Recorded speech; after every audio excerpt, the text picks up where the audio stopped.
Now, itong proponent na ito ay dadalhin niya ang 20 billion na nakatay niya doon sa mga nabanggit ko, NEP by Common Program, sa Region 4B.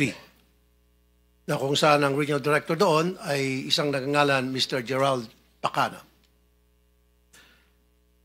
excuse me. Now, yung 10 billion, si proponent na ang gagawa ng project dahil meron naman siyang kumpanya na nagkukontrata. So, ibig sabihin siya po isang contractor. So, hindi na po natin malaman kung magkano eksakto ang kanyang kikitain doon sa 10 billion. Pero, ang estimate po, abot ng 60%, kita niya, 40% na lang mapupunta sa project.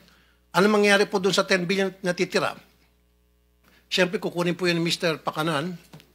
At yung 5 billion, si Mr. Pakanan na po ang gagawa ng project dahil meron din po siyang sariling kumpanya na nangungontrata. And of course, doon sa 5 billion niya, magbibigay siya ng 28% SOP sa proponent. Now, anong mangyari doon sa 5 billion na natitira na? Yun po ay bibigay ni Mr. Pakanan sa kanyang mga kaibigang kontraktor. And of course, again, si proponent kikita po ng 28%. Si Mr. Pakanan kikita ng 18%. Yung mga kontraktor, of course, kikita din yun, 30%. Alisin po natin dyan yung 7% para sa tax sa BIR o VAT.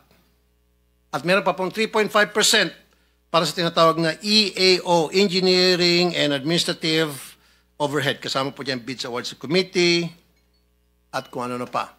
So 3.5%. I-add nyo po yan total, 86.5%.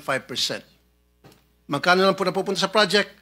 13.5%. Ganun po yung kalokohang nangyayari dyan sa Region 4B. Now, kunti na lang Mr. Chairman. 40% ang ibinabayad agad sa mga contractor at kay proponent kahit hindi pa po tapos ang project o kahit hindi pa gawa ang project at gagawa po sila ng mga fake accomplishment report, dinodoktor.